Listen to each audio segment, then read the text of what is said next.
Assalamualaikum warahmatullahi wabarakatuh. Perkenalkan nama saya Alia Sabrina Ramadhani dengan NIM 2348201014 dari kelas 5A Farmasi. Baik, di sini saya akan mempresentasikan tugas saya mengenai steroid dan terpenoid dengan dosen pengampu Bapak Hari Adi Saputra, MSI, SSI. Yang pertama, pengertian steroid. Steroid adalah senyawa organik lipid yang memiliki struktur cincin khas dan berperan penting dalam tumbuh, seperti berbagai hormon, komponen membran sel, serta pengatur berbagai proses biologis. Selanjutnya, tata nama alkaloid. Tata nama sistematik dari steroid didasarkan pada yang menunjukkan jenis substituennya, sedangkan posisi dari substituen itu ditunjukkan oleh nomor atom karbon di mana substituen itu terikat. Rumus umum steroid yaitu C17. Selanjutnya ada klasifikasi steroid. Klasifikasi steroid yang pertama berdasarkan struktur inti. Contohnya steroid C18 estrogen. Contohnya dari estradiol, esteron. Selanjutnya ada berdasarkan fungsi biologis. Yang pertama itu dari hormon seks dari estrogen. Selanjutnya berdasarkan asal dari steroid hewani. Contohnya itu kolesterol atau hormon seks. Semacam-macam senyawa steroid. Yang pertama itu ada sterol dari kolesterol atau sitosterol. Yang kedua ada seks steroid atau estrogen. Yang selanjutnya ada kortisteroid dari kortisol atau aldosteron. Selanjutnya kegunaan steroid. Kegunaan steroid pada tumbuhan yaitu meningkatkan laju perpanjangan sel tumbuhan. Yang kedua menghambat penuaan daun. Yang selanjutnya untuk manusia bertindak dalam perkembangan seksual dan fungsi reproduksi. Selanjutnya biosintesis steroid. Biosintesis steroid adalah proses pembentukan steroid di dalam tubuh yang berasal dari kolesterol. Proses ini dimulai dari asetil CoA yang melaju jalur mevalonat membentuk kolesterol. Kemudian kolesterol diubah melalui serangkaian reaksi enzimatis menjadi berbagai hormon steroid seperti kortisterol, aldosteron, estrogen, progesteron, dan testosteron, terutama di kelenjar adrenal, ovarium, dan testis. Selanjutnya reaksi dan identifikasi steroid. Identifikasi steroid secara kimiawi umumnya menggunakan uji Lieberman-Burch, yang mana perubahan yang terjadi itu hijau atau biru. Yang kedua ada uji Salkovskit, yang mana hasil yang positif itu dia menghasilkan cincin merah atau coklat. Selanjutnya secara instrumen teknis seperti kromatografi lapis tipis atau KLT dan kromatografi cair. Selanjutnya ada isolasi steroid. Isolasi steroid adalah proses memisahkan dan memurnikan senyawa steroid dari bahan alam, contohnya tumbuhan atau hewan. Melalui serangkaian tahap seperti ekstraksi, kita bisa menggunakan metode masterasi atau sokletasi dengan pelarut nonpolar atau enheksan. Selanjutnya ada fraksinasi. Fraksinasi kita menggunakan kromatografik kolom gravitasi atau vakum. Yang selanjutnya pemurnian atau rekristalisasi. Lalu diikuti identifikasi dengan uji fitokimia atau reagen Lieberman atau Bouchard, dan analisis spektrofotometri bisa menggunakan FDR atau GCMS untuk memastikan struktur steroidnya. Selanjutnya analisis struktur steroid. Analisis struktur steroid. Semua steroid memiliki 4 cincin dengan 17 atom karbon. Cincin menyatu kaku dengan struktur kimia khususnya umum fungsi penting untuk aktivitas biologis.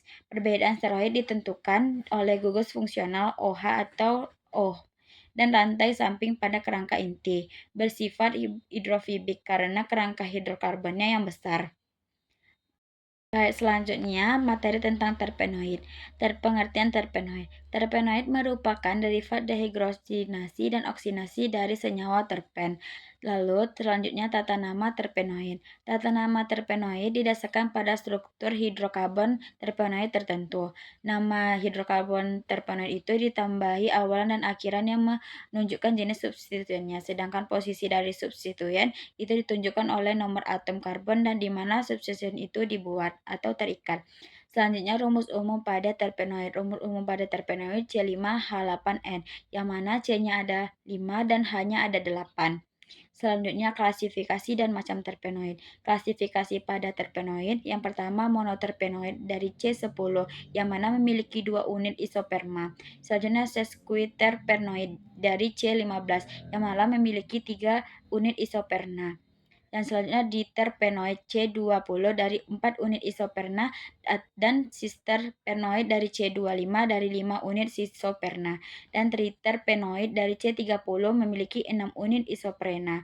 Dan tetrapenoid C40 yang mana memiliki 8 unit isoprena atau bisa disebut dengan karotenoid. Macam-macam terpenoid.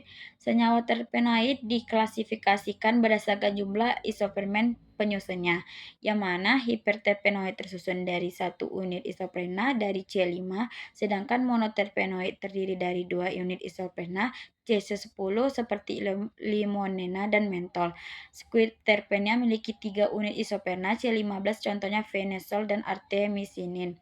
Sementara diterpenoid tersusun dari 4 unit isoperna C20 seperti fitol dan taxol.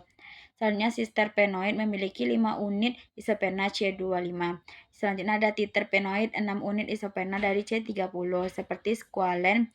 Teterpenoid 8 unit isoperna C40 seperti bekaraton dan politerpenoid tersusun dari banyak unit isoperna seperti karet alam. Selanjutnya kegunaan terpenoid. Farmasi, yang pertama pada farmasi anti malaria atau antimisinin, yang kedua sebagai pangan atau periksa atau aroma pewangian atau pewarna bekaraton. Yang ketiga kosmetik atau parfum dan bahan kosmetik. Yang keempat pertanian sebagai pestisida atau repelan alami. Selanjutnya pada biologi sebagai hormon, vitamin atau antioksidan. Biosintesis terpenoid. Terpenoid disintesiskan dari unit isoprena C15 melalui 2 jalur utama yaitu jalur mevalonat atau MFA dan jalur MEP atau DOXP yang menghasilkan IPP dan DMAPP sebagai prekursor dasar pembentuk berbagai terpenoid. Reaksi dan identifikasi terpenoid. Kita yang pertama menggunakan reaksi Lieberman atau Burchard untuk terpenoid atau steroid. Prosedurnya itu tambahkan beberapa tetes ekstrak dengan 3 atau 4 tetes asam asetat anhidrat atau glasial, lalu tambahkan 2 tetes asam sulfat, yang mana hasil yang positif itu terbentuk warna ungu, merah, jingga atau coklat kemerahan.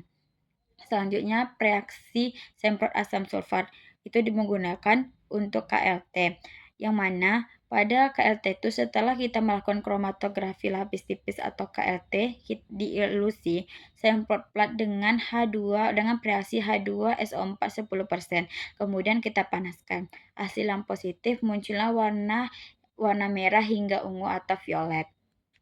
Selanjutnya ada isolasi dan analisis struktur dari terpenoid. Yang pertama, isolasi terpenoid dilakukan melalui ekstraksi pelarut organik, misalnya N-heksan atau etanol. Dilanjutkan dengan pemurnian menggunakan kromatografi seperti KLT atau kromatografi kolom, atau memperoleh senyawa terpenoid yang murni. Yang kedua ada analisis struktur, yang mana kita menganalisis struktur terpenoid didasarkan pada susunan yang tersusun dari pergabungan unit isoprenanya dari C5H8 menurut aturan isoprena. Struktur terpenoid dianalisis berdasarkan jumlah unit isopernanya. Gugus fungsi dan dikonfirmasi dengan spektrometri menggunakan IR, NMR, dan MS. Terima kasih, cukup sekian presentasi saya. Lebih dan kurang saya mohon maaf. Wabillahi taufiq wal hidayah. Wassalamualaikum warahmatullahi wabarakatuh.